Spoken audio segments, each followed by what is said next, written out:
Good afternoon, everyone, and welcome to yet another panel, which I'm sure is going to be as exciting and as stimulating as the last panel before lunch, where we did a live poll. The data from the live poll actually suggested that almost 23% of the respondents here thought that digital technologies and AI were the most important things that strategists both in academia and in practice really need to be thinking about.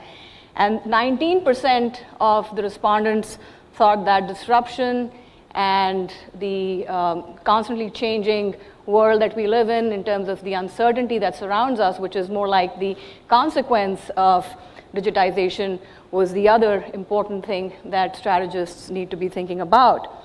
So here we are, we aim to please. So we've got this panel which addresses head-on both the cause and effects of digitization and what that means for strategy. As we are gathered here in this high-tech city of Hyderabad, I think our mission would be incomplete without addressing this question of how digital technologies are transforming economies and businesses around the world. The scale and impact of this digitization has become palpable as we consider the fast pace of change of technological advancement alongside the fast pace of change and rapid growth in emerging markets and emerging economies like India. When I started out my career here as assistant professor, things around Gachibowli looked very different. And 10 years later, there's been remarkable growth and development all around. And my hypothesis is that it has a lot to do with the growth of both small businesses and large multinational firms in information and communication technologies and the surrounding infrastructure around them, which has created all this buzz and development.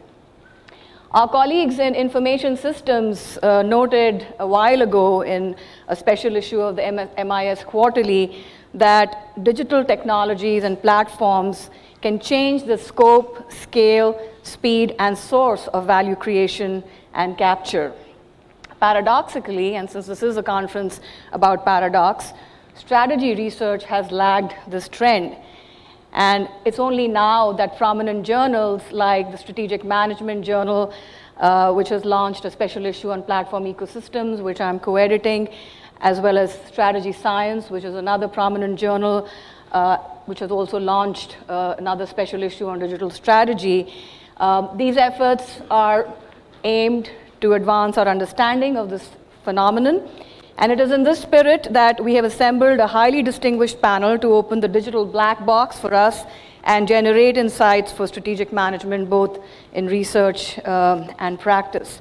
So I would like to also remind everyone that this panel is live on Facebook, and we may not get the 990,000 swipes that Tinder got, as per Nitin Rakesh's slide that he showed earlier, but I think we're going to do a great job here, and I'm excited about this panel. So let me welcome all the panelists here, and I'd like to introduce our panelists. So starting out here on my left, Professor Prithwiraj Choudhury, goes by Raj Choudhury.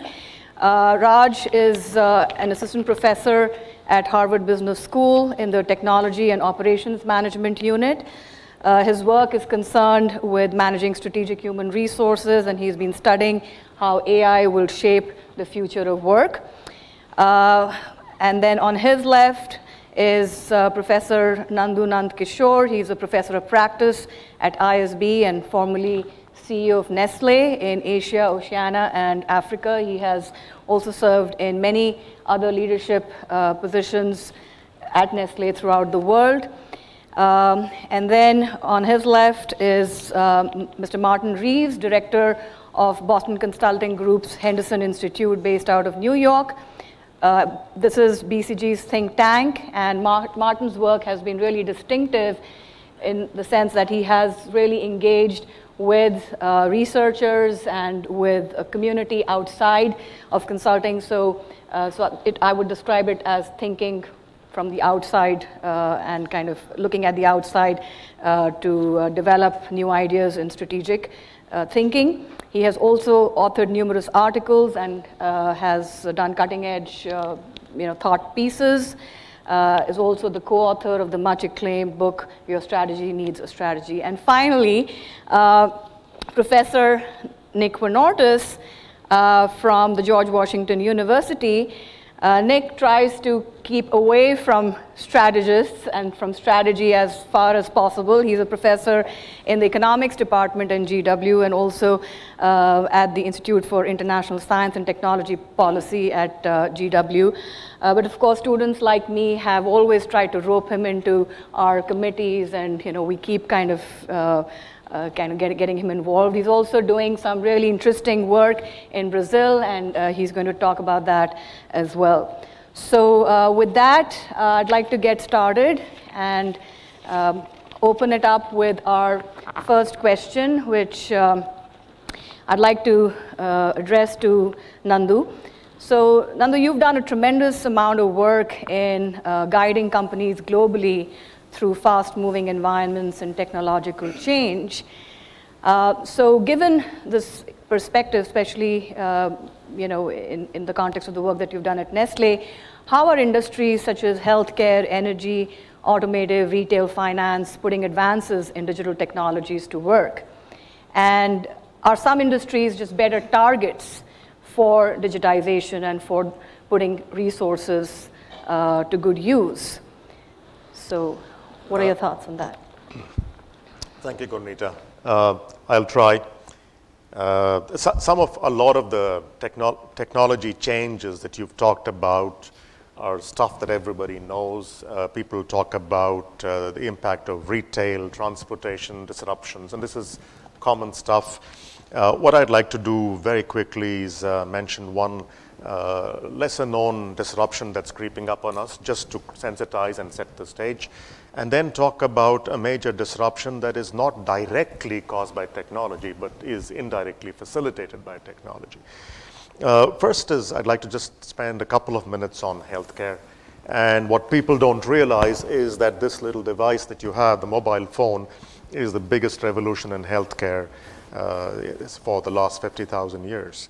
The history of medicine always was, you fall ill, you go to a doctor, and he gives you a molecule or a shot or something to treat the illness, to treat the sickness.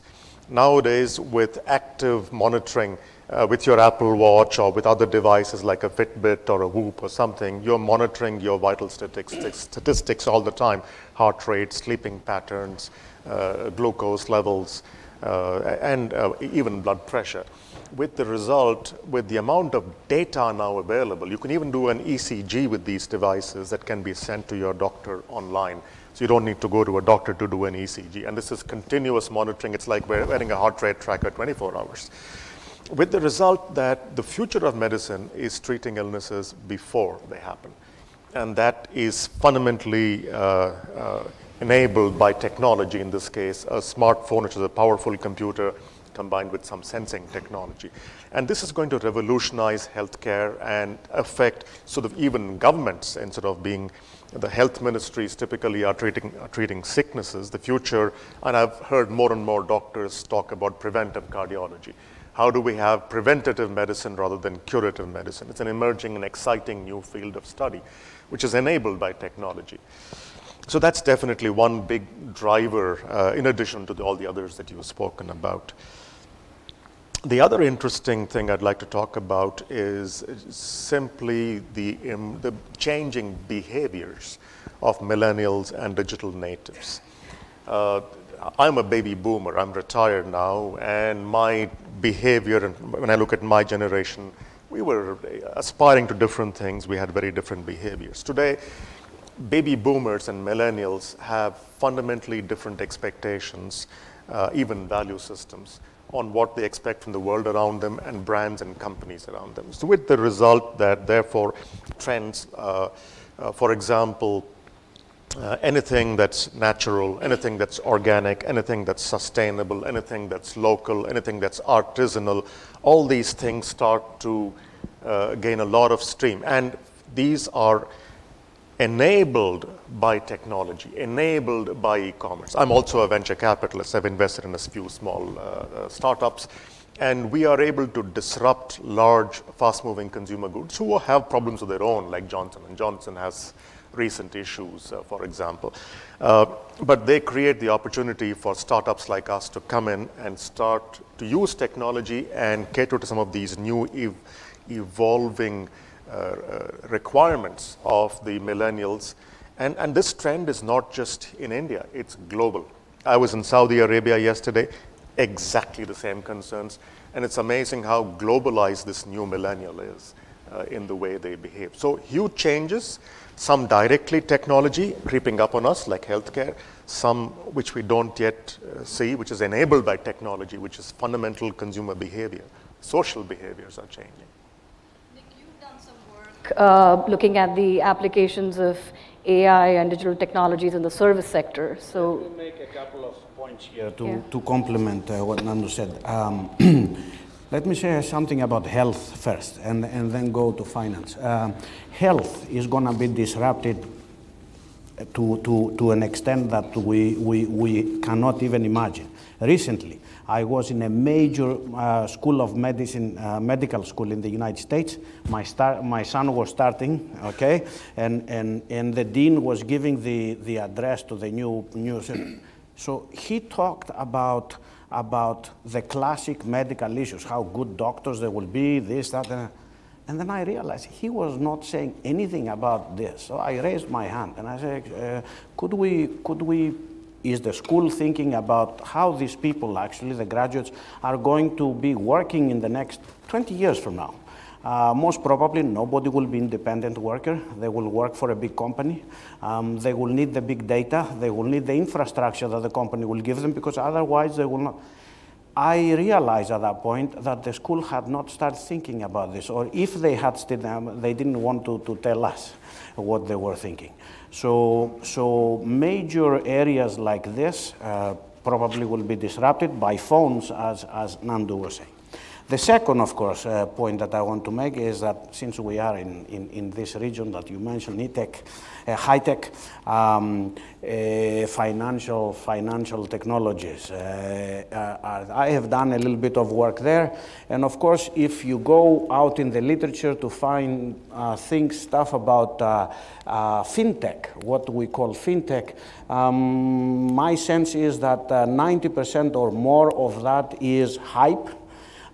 People just write whatever comes to their head, but actually very few go back to see what we know already about this and what we would expect. So I did this myself. I sat down and said, okay, let me think now what other areas. I mean, what is this phenomenon? Is it a single phenomenon or it ties to other things? It absolutely ties to many other. The changes are not just in fintech. They are, if you look at the technologies that we are talking about there, AI, cloud computing, machine learning, whatever you want to say, by big data maybe, the almost identical overlap with the technologies that in manufacturing they talk about Industry 4.0. Almost identical overlap. So from a policy point of view, there is not much difference in this or the other sector. Then I went, okay, so other people are talking about the technologies. What do they say and what economists know? Well, I found out that, I put together things. Economists have discussed for a long time the issue of innovation in services, for a long time. We know a lot about that, and finance is just one other type of service. It's not identical to everything else, but we don't start from zero. Second, if you go back 14 years from today, you will see a marvelous little booklet that Hal Varian, I guess you know Hal Varian, the chief economist of Google, and Joseph Farrell and Carl Shapiro published in 2004 called Economics of Information. Many of the things that people talk about today as new, actually they're there. They're there coming directly from economic analysis in that little booklet, right? It's this big. Very good read. And third, the people in fintech do not understand that governments are not going to let the banking sector go down overnight. So governments are going to come in with heavy regulation. Already there is a lot of that movement, and regulatory industries, agencies are getting more and more smarter about this, and we have those regulatory sandboxes where different things are being tried out. So this is another example of major disruption, but not exactly as is in the newspapers and the popular magazines. So I think, the points that both Nandu and you have raised in terms of new business models and how information and communication technologies and digitization is not only changing firms, but also consumer behavior, as well as the public policy issues that Nick, you raised, also kind of raise the question of the strategic implications in terms of what does this mean in terms of firms' competitive advantage. So, there is a famous story of Narayana Murthy, the founder of Infosys. It took him almost a year to get approvals from the government to import one PC back in the day, just as liberalization was happening, right?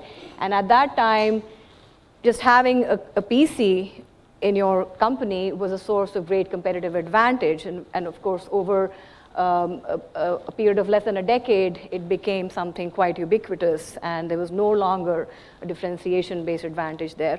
So, Martin, would you like to weigh in on what the implications of AI and digitization might be in terms of creating competitive advantage for firms?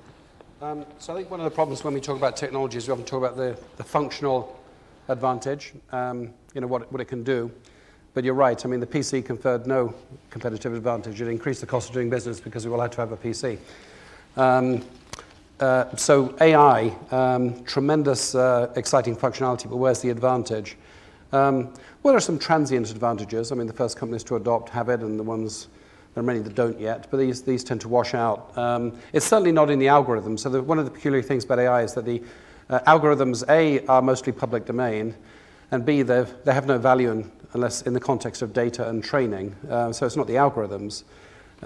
So you may say, well, it's the data. Well, it's the data right now because essentially the AI is being applied to existing data sets. But pretty soon the data, well, already to some extent, the data is being generated by sensors. The data is being made, not historically processed, and generated by simulations of reality, antagonistic games, and so on. So it's the data now, but may not always be the data. So where's the advantage? So I tend to think it's in the very hard set of capabilities around what I call sort of aggregate learning. So AI enables us to learn how to do one thing, say reading a skin lesion more accurately than a human being. But the gap between that and aggregate corporate learning is enormous, right? You're talking about the difference between a step in a process and a whole process, the difference between one process and all relevant processes, and the corporation in aggregate. So you have to solve a whole bunch of very hard problems to do that. Like, for example, what do the humans do? What do the algorithms do? How do the humans interface with the algorithms? How do you evolve the backbone structure of the company, what Alibaba calls the self-tuning company? How do you evolve the backbone functions of a company so that the inner parts of the company are learning and evolving in relation to market conditions? So it's actually not just the computer algorithm, it's actually the organizational algorithm that evolves too. So I think there are probably only two companies in the world that are doing anything like this, this sort of aggregate organizational learning, Amazon and Alibaba, and they both use different language to describe what they're doing. But I think that will be where the competitive advantage lies. And I think that's going to be very hard to imitate. It's going to be associated with winner-takes-all effects. So I think it will eventually be a major force in competition. Raj, do you have any thoughts to share on this? So I think, in aggregate, I completely agree with Martin that it's not just the algorithm, it's how it's used. And so one of the things that I personally have looked at is this big fear that AI will lead to a massive displacement and substitution of jobs.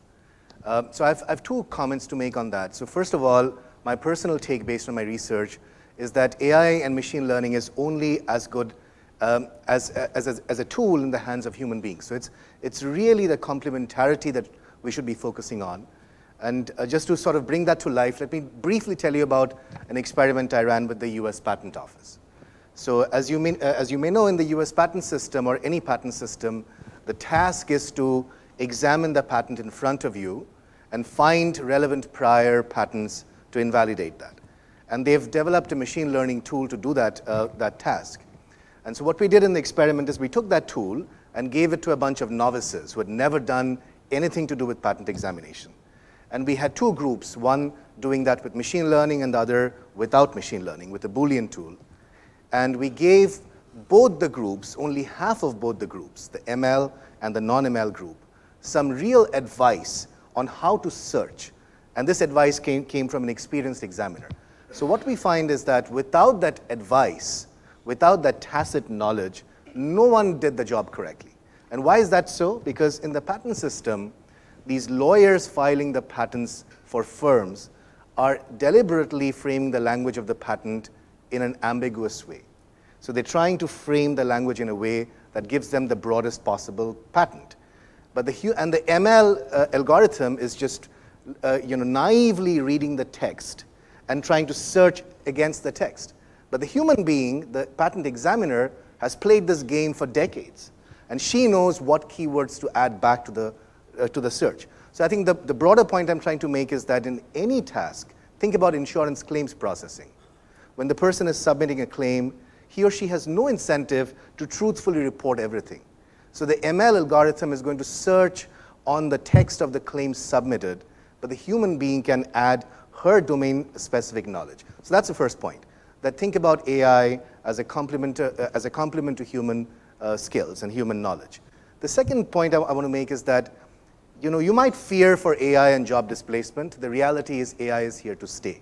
So why don't we think about new tasks and new opportunities that AI can create? And I'll give you one example from my research. So I care about talent inclusion, how to bring the millions of people outside the ambit of knowledge work, especially in a country like India.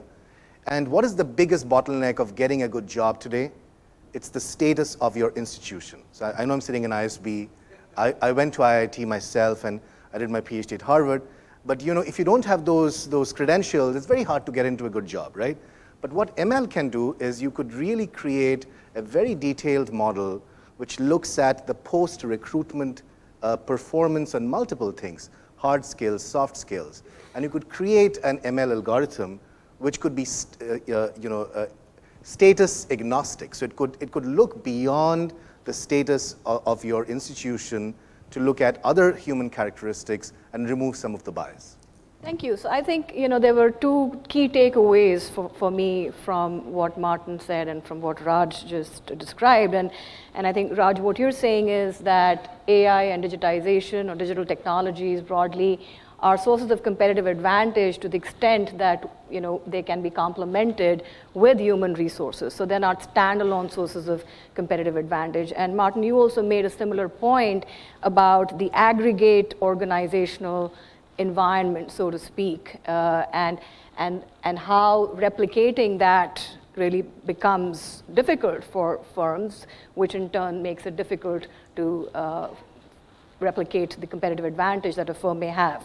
So that kind of leads me into my next question, which relates to, Martin, your work on ecosystems. In one of your recent articles, you noted that the term ecosystem has become increasingly popular as a concept in business, and this was based on your survey of annual reports.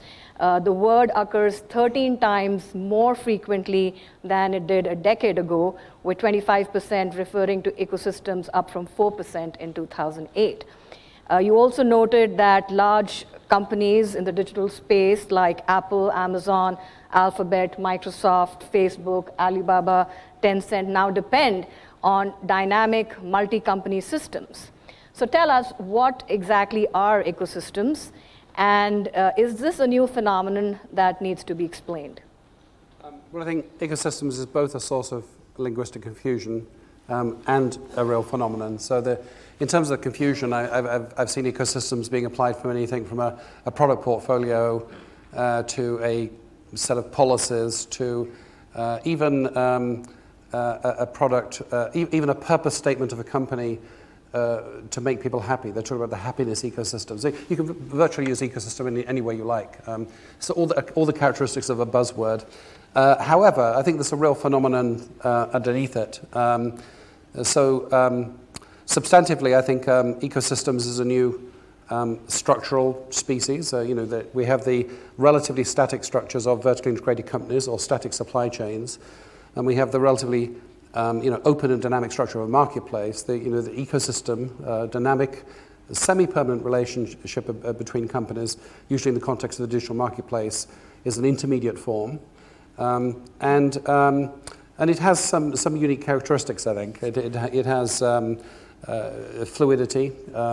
It spans industry boundaries. Usually ecosystems span industry boundaries, often associated with indirect monetization, is based upon collaboration as much as competition, complements, value created through product complementarity, partially managed, not fully managed, emergent, somewhat emergent in nature, not fully designed, etc. So it has some characteristics. So the real question is, what does it matter? I think it does actually. So our analysis showed, we've been looking at super companies, companies that vastly outperform other companies, and there's a whole bunch of them right now, especially on the metric return on tangible equity. And there's a bunch of companies out there that are growing faster than other companies, and also they have very low assets, because essentially they're leveraging the assets and capabilities of others in the context of an ecosystem. And those companies have a much higher probability of being high-performing, successful ecosystem players. And there are not that many of them because of the, it's actually more than network effects. There are multiple winner-takes-all effects going on in an ecosystem. So I think it's a new phenomenon. I think it matters. I think the textbook for it hasn't been written yet, and I think it's a wonderful object of study. There's a whole bunch of questions which we don't know the answer to yet. What gives a company the right to be an orchestrator? Can you make money as a complementer? What do we know about how ecosystems evolve and how the role of a complementer evolves? How does competition occur within ecosystems? How do you decide the optimal policy of openness? We know that some ecosystems are open, some are closed. What are the key variables to control and manage in an ecosystem? How do we fully harness emergent effects? I mean, these are wonderful and important questions that we don't have the answers to. Thank you. And Nick, you've done some work too on ecosystems, but in a very different context, right? Looking at urban ecosystems and how multi-stakeholder partnerships, the role of firms, governments, communities, and connection through digitization can really kind of contribute to the creation of smart cities. So what would you say to that? It's a direct continuation of what Martin was saying. I actually tried to apply the idea of an ecosystem to a real situation. So this conference has been dominated by people looking at India, China, and US, but I'm going to talk about Brazil now. Just another brick. We have a big operation down there, and the local government, the operation is in one of the top university in the country and in Latin America, the University of Campinas. And the municipality there, Campinas, which sits exactly in the middle of the largest high-tech corridor of Latin America, about 350 kilometers full of high-tech. In fact, just in IT, we found out there are about 3,000 companies located in the municipality. This is about 800 square kilometers. It has about 1,200,000 inhabitants. It produces GDP about $10 billion. So it's a highly developed area, not different from a couple of areas here in India. And the municipality, of course, is interested intensely in how to transition to the new era of Industry 4.0 and Internet of Things and all that stuff. So they called us in, can you please help us? They had money, they have actually money from the Inter-American Development Bank, which I strongly advise anyone who is interested in these issues in developing countries to take a look at. The Inter-American Development Bank and actually the Development Bank of Brazil, which is BNDES, have done very interesting work on these issues. You can access them online. So here we are, suddenly in a municipality, trying to advise them on how to transition to the new era. You know, somebody like me will say, okay, let's see what we've got here. What we've got, what are the characteristics of the system? So what do we do? What is the system? The ecosystem. So let's look at what the literature actually tells us an ecosystem is made of. When you actually try to measure it, exactly as Martin said, it's very difficult. It makes sense when you talk about it theoretically, but when you actually want to say, do I include this firm in the ecosystem or not? Who are the players? Is this consumer in or is this consumer out? I mean, who are the stakeholders here of the ecosystem? Because you are supposed to create all the different aspects of the ecosystem. That was a huge difficulty. So that's one. So the book has not been written yet, Martin. When you actually go into you have defined the system, the ecosystem, and you go into looking at the digital, how this system actually will arrive at the new era, right? Then we found out that the issues are horizontal and vertical. They are not just issues in e-health, although that is very important, in security, although that is very important, I will tell you what, the verticals that we saw in mobility, in energy efficiency, human safety, and of course, industrial processes. Right, so these are vertical things that you can look at, but most important, we thought, when we analyze the region, were horizontal issues that governments actually need to, tend to disregard. They all focus on the narrow, the strategic aspect of this or that, but they tend to forget about horizontal aspects. And let me give you some. So governance, we found out that the region, although advanced, it's very advanced region. The state of São Paulo, where I'm talking about, the state of São Paulo is essentially a developed country, only that it is in the middle of a developing country. It very much differs from the rest of Brazil, right? So although we are talking about a region, a municipality that is thinking really hard ahead, the visions about where the world is going and what differed widely between the small companies, the big companies, the people in the policy area. So there were multiple visions that did not necessarily agree. So that's one. The second is talent. Even in a region like this, you find that there is a lack of talent, not technical talent, but talent that combines the technical aspect with the entrepreneurial aspect.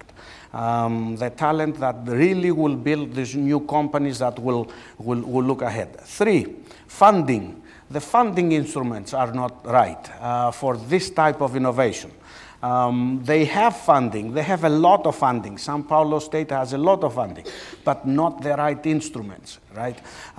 4, regulation. They are behind in terms of regulation. It's bureaucratic processes, not fast moving, not what they want for such an ecosystem. Infrastructure, what I see around here, also you have a problem of infrastructure here. They do too. Lo and behold, don't try to leave your hotel before 5 hours or so if you want to reach in Sao Paulo to reach the airport. You can spend 3-4 hours on the road.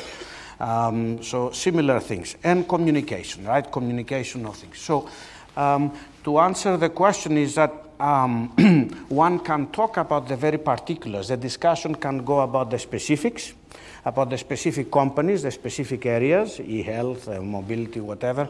But there is another discussion that is horizontal and cuts across all these different sectors and all these different activities that are being disrupted. For example, give you a last but the one that most people don't think about. Human mobility. So Campinas, like many other places in the United States, gentrifies now, is in the process of neighborhood gentrification. So places where they used to be derelict, cheap, whatever, they're becoming hip, and young people are moving in, and you see the picture. So nobody is thinking about how the people who are being displaced, whether these new technologies actually are going to help in the displaced people that are moving further out and create all these favelas or whatever they create over there. That is a very serious issue, and actually we thought in the process of having some focus groups, we thought that we got some interesting ideas about mobility on the effect of these technologies for them, right? This is not in the mainstream of what people talk today, and yet it's going to be very important. Because if we don't pay attention to issues like this, we will end up in a situation like we have today, where people disagree with certain things, like globalization. Right. And I think you made the important point very clearly that digital technologies can be used to solve, or at least partially solve, thorny social issues and infrastructure bottlenecks in developing countries and emerging economies like India and Brazil.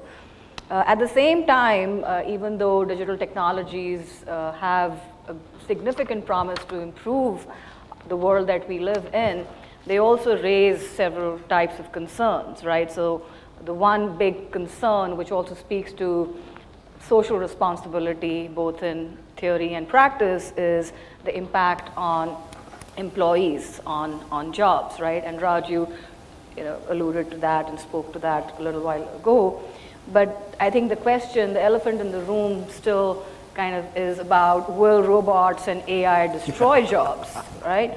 And how should employees and employers prepare themselves for this digital transformation that we are witnessing? So Nandu, I know you have some experience in this regard as well. Well, thanks for asking. It actually complements what Raj was saying, and really a couple of things from what Raj said already came up.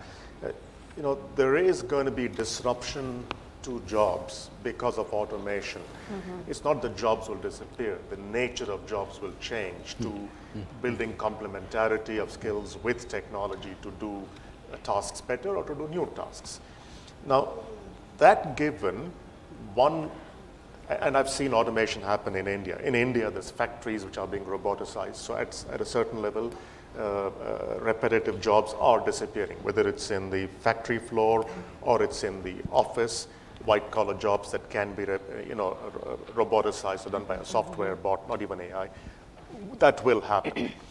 But one thing that stands out is that the jobs of tomorrow are going to require new skills, working with technologies or doing new jobs completely. And those skills are not the skills we are teaching our people today.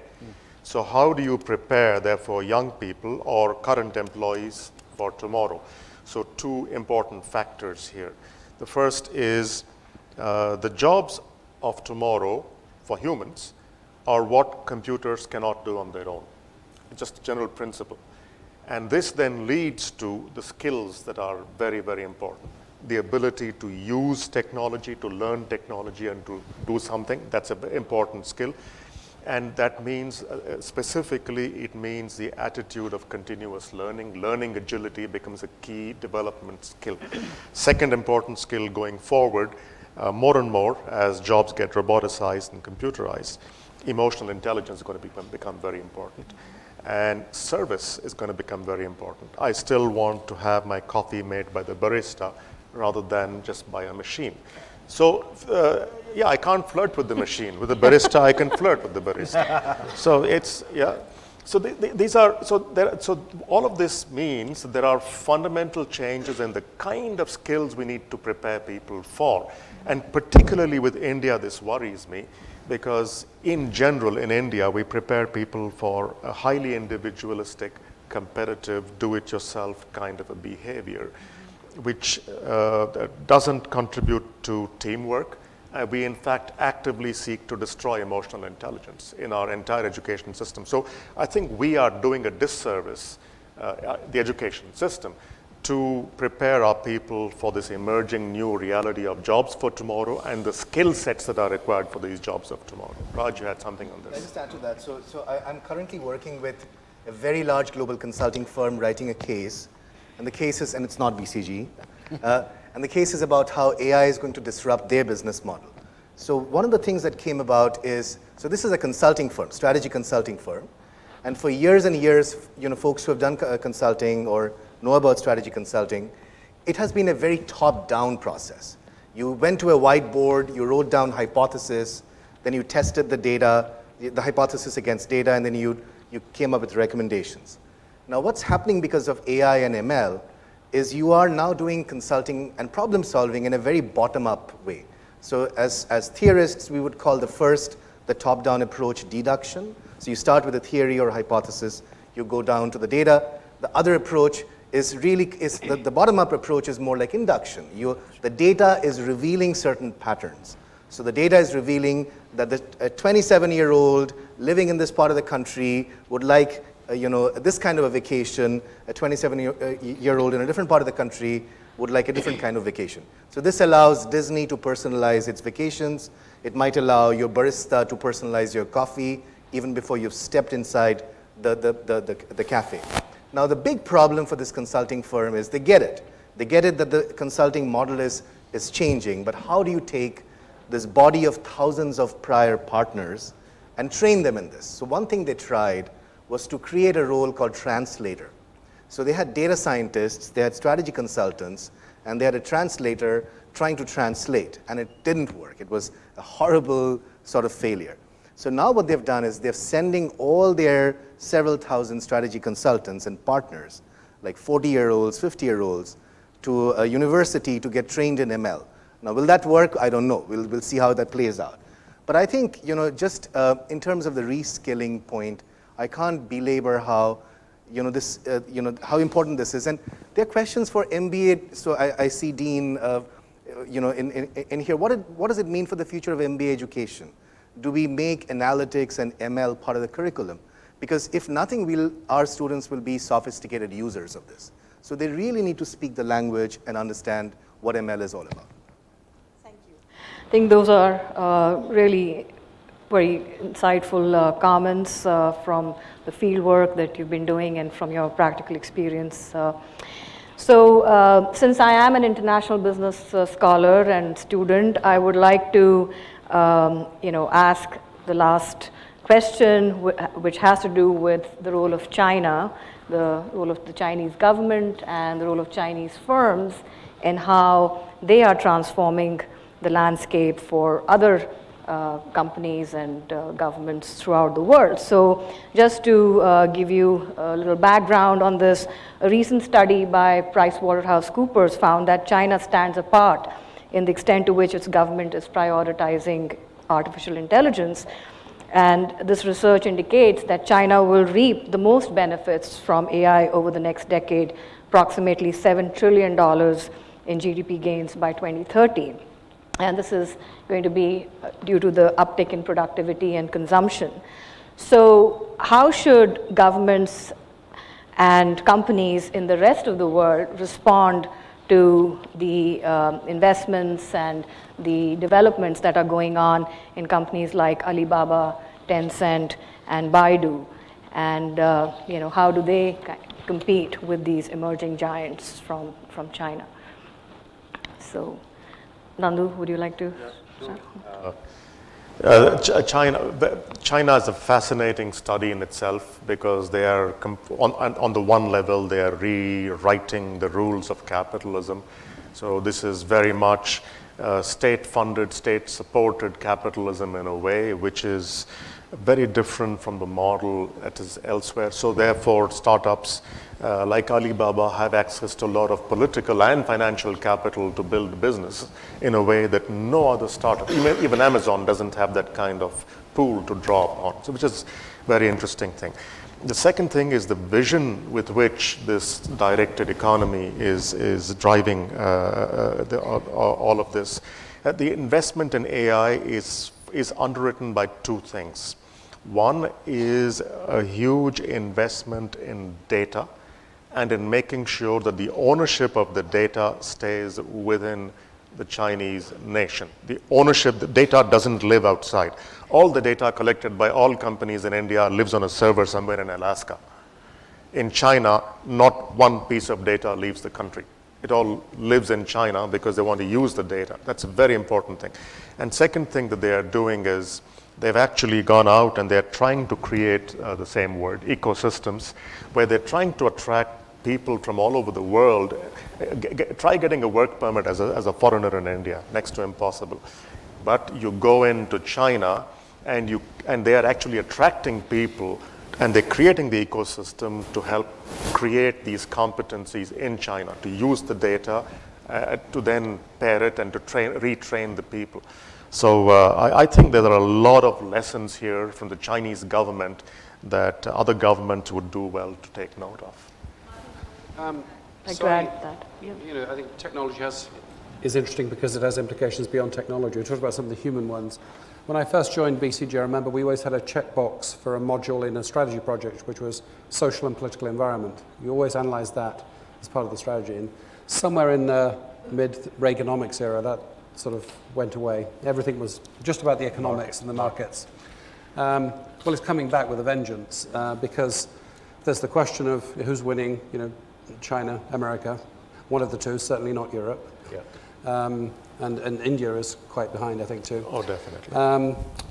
But there are even more interesting questions, like both the Chinese premier and the Russian premier have said that the national competitiveness and security depends on AI, and that's quite a plausible proposition. So we have the politicization of trade, the politicization of technology. So actually there start to be very interesting new political dimensions of strategy. So we better dust off our textbooks from the 70s and start thinking about the geopolitical implications of strategy. I think most companies have inherited a supply chain that's essentially driven by, what's the cheapest place to source X and Y.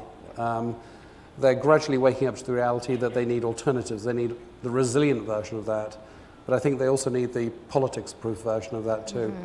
So I think there's very interesting research questions for us all there too. Yeah. Also, I would add that related to ecosystems, if they are by definition boundary spanning in terms of spanning organizational and institutional boundaries, how does the political environment in China have an impact on how these ecosystems are structured and the extent of these ecosystems? Yeah. I mean, in a sense, we're talking about these problems. That's great. It's better than not talking about them. But I think we should also think about ourselves as consumers. I mean, how many of us are using advanced machine learning or generative adversarial networks in our research? In a sense, there's a limit to the depth of one's knowledge if one is only commenting on something or analyzing something. I think these are also research tools and methods. We should be using them.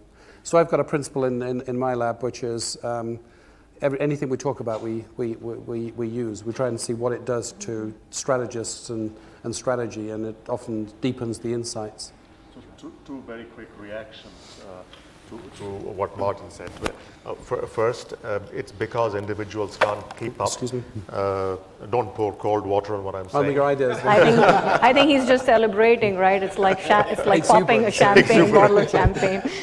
But first, it's because of the difficulty of individuals to keep up with all the changes that a lot of work in the future is going to be team-based, where you need a complementarity of skill sets in between. So that's the first important.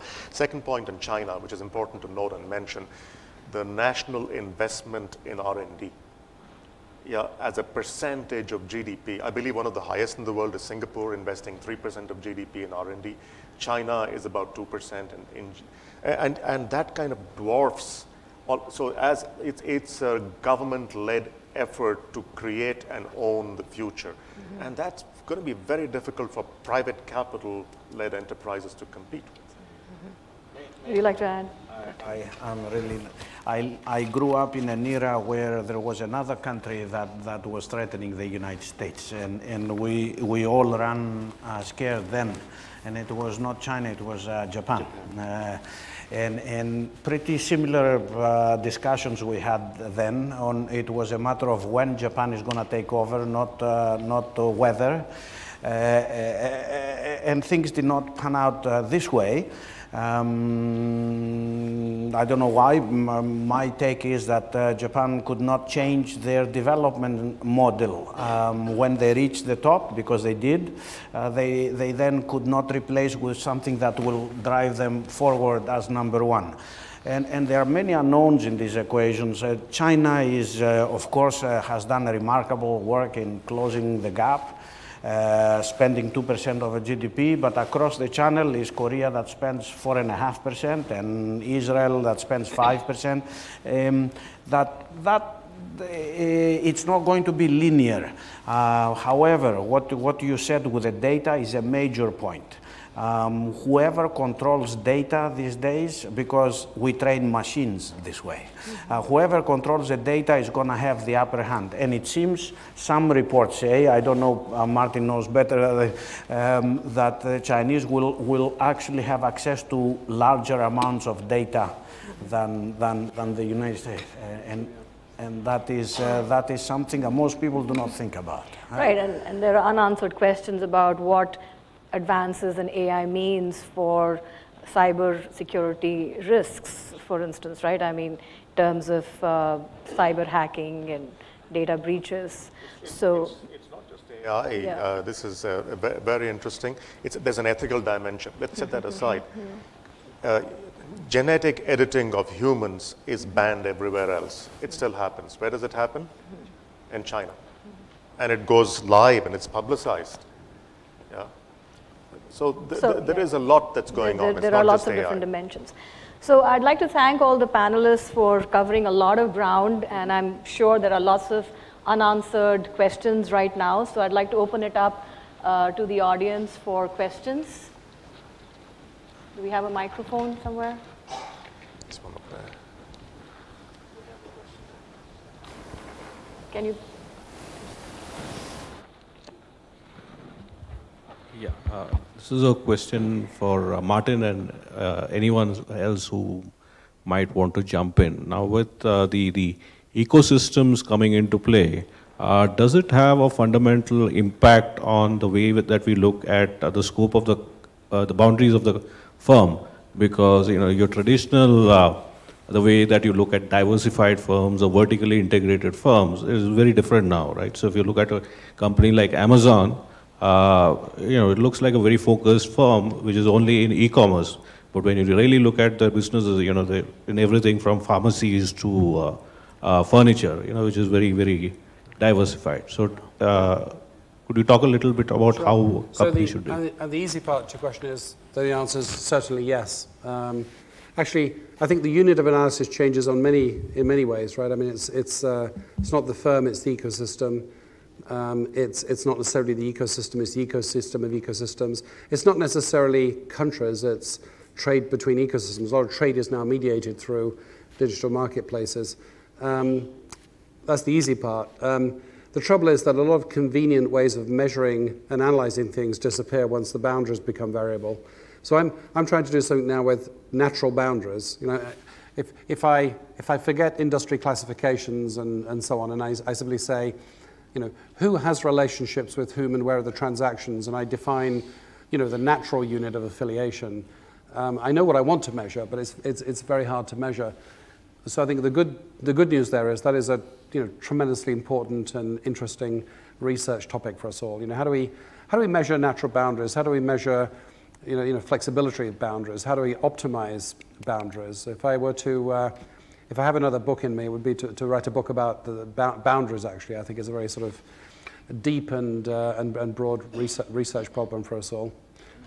And if anybody has any ideas on that, by the way, I'm sort of stuck, so I'd love to talk to you. So more generally, the theory of the firm that you guys know better than me says that firm exists because of transaction costs. Simply, transactions are cheaper if done under a single management for a certain size, right? What seems to be coming out of the economics of information is that the IT is having these two very different effects. It concentrates IT itself. The IT industry has forces in it that lead to more concentration. But it does exactly the opposite to every other industry that uses IT.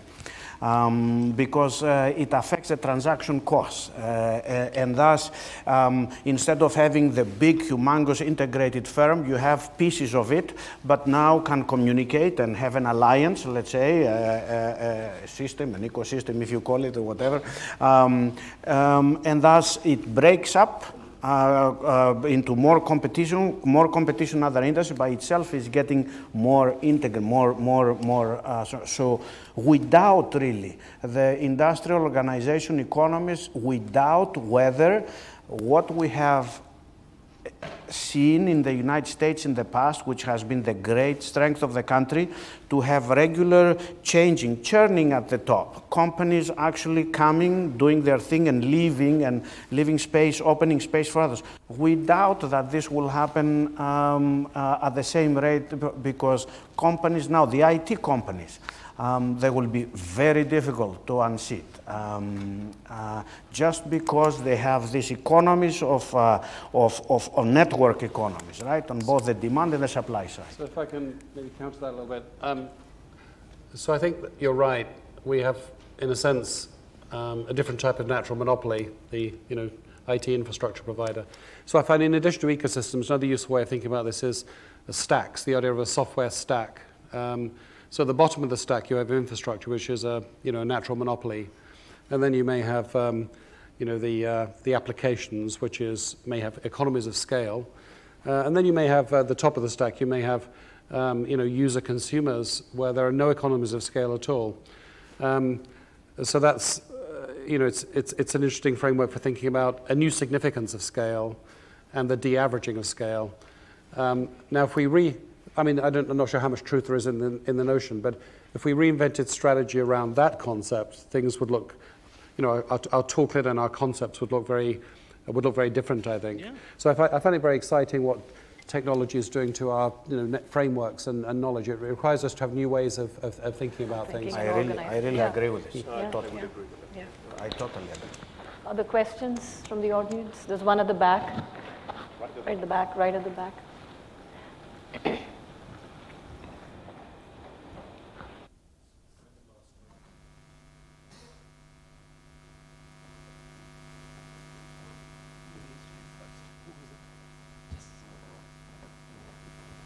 Hi, a very interesting debate. I would like to understand how technology is also enabling businesses to overcome the problem of customer data privacy and to be able to use it for all the use cases or benefits that it can actually deliver. The case in point being from a health insurance perspective, someone mentioned about the variables changing the landscape.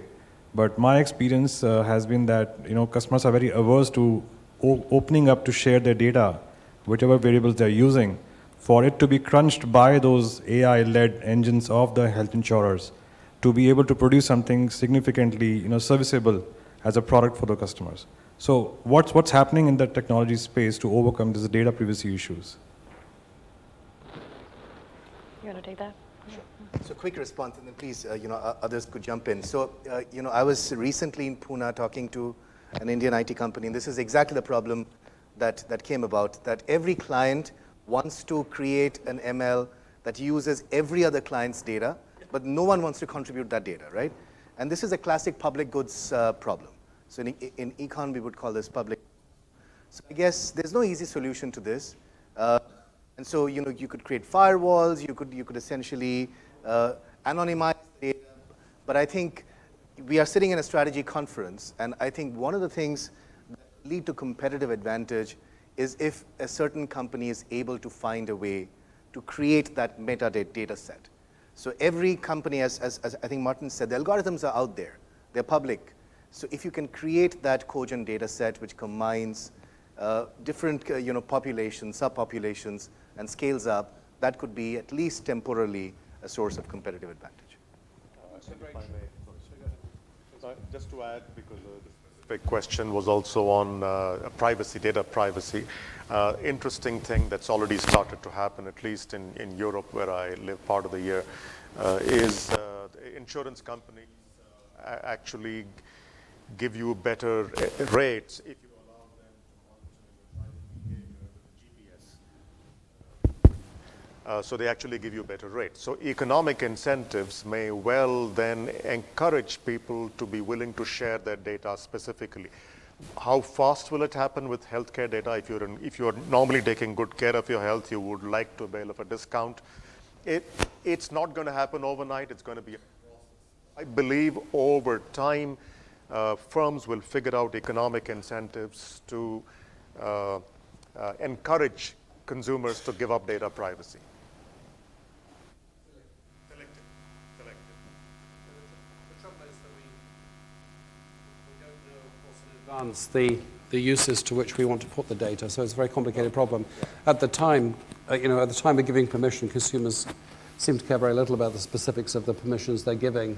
But they'll punish you, and we've quantified how much they'll punish you. It's like 4% of revenues and like 3 years to recover or something. You pay a big penalty if you get it wrong, but it's not contractual because you don't know the use to which you want to put the data, and the consumer can't make a judgment about that. So how we solve that problem, I think, is a tremendous algorithmic opportunity for somebody.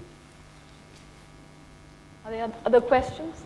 Yeah, maybe like picking up on this, like fundamentally, the factors will be static in the sense there will be an insurance industry, and therefore there is a privacy issue and all that. Like, is it possible for us to rethink the fundamental model itself? For example, insurance is fundamentally a redistribution.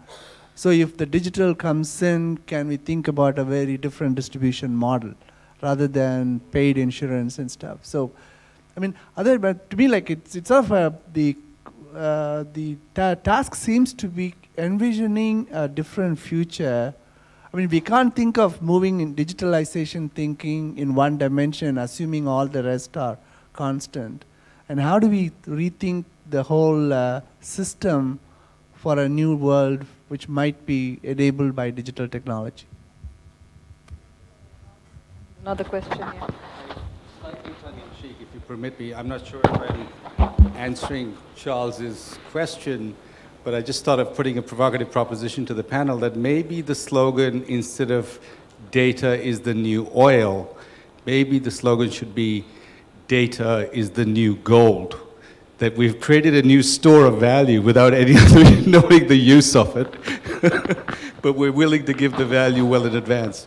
If the Arabs were like that, they would have been rich a lot earlier, before the 50s. Right. So I think there are, in response to that, I think there are great opportunities here for creating markets for data, and I believe the European Union has already kind of started out on that path to enable data sharing and data exploitation, just as you would in the case of gold or oil or any other kind of resource.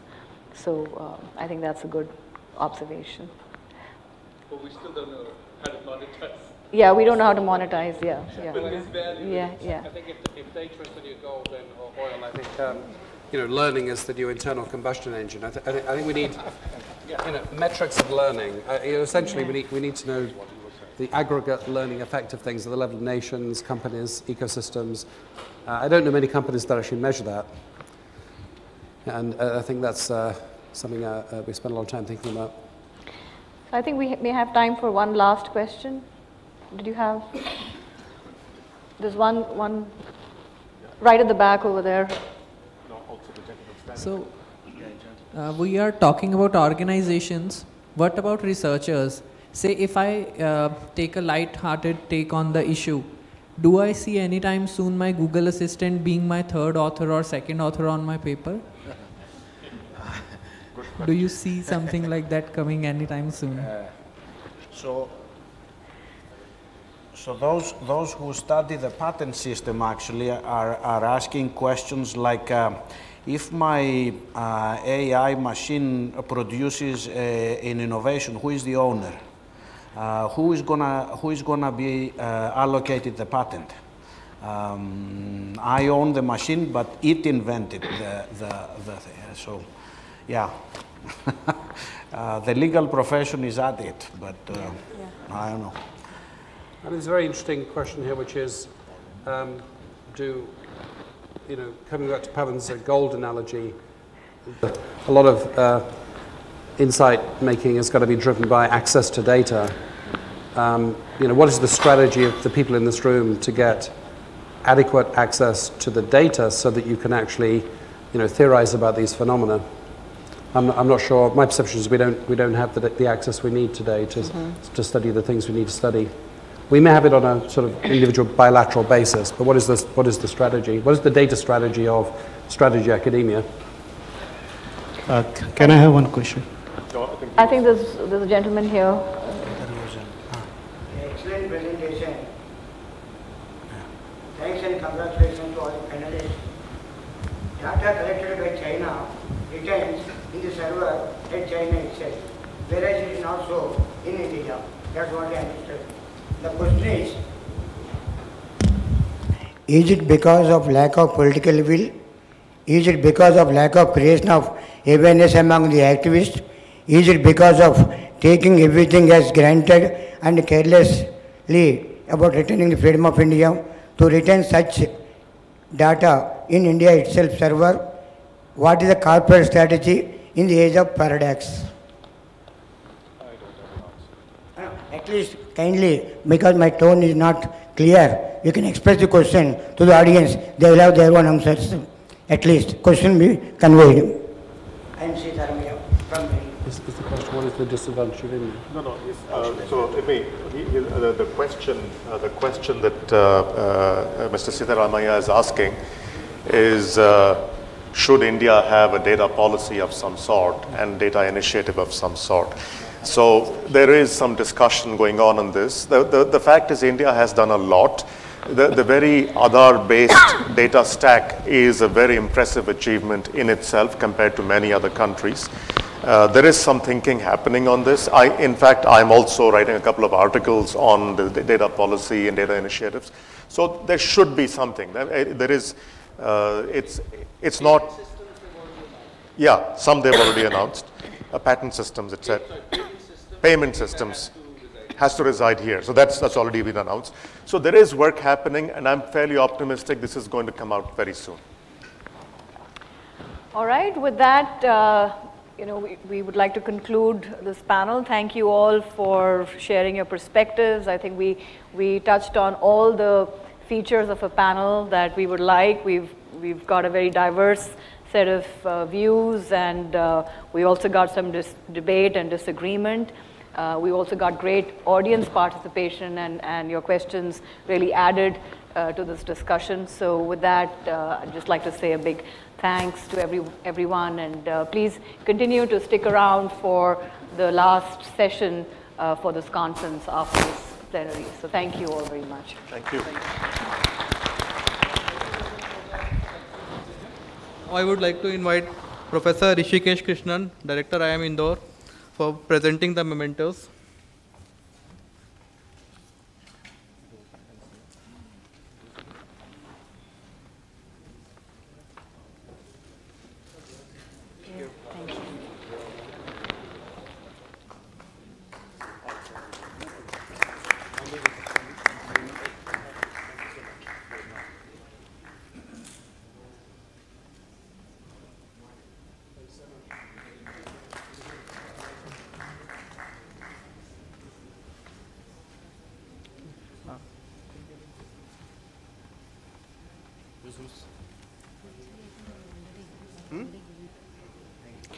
Thank you everyone, and hope you enjoyed the panel discussion.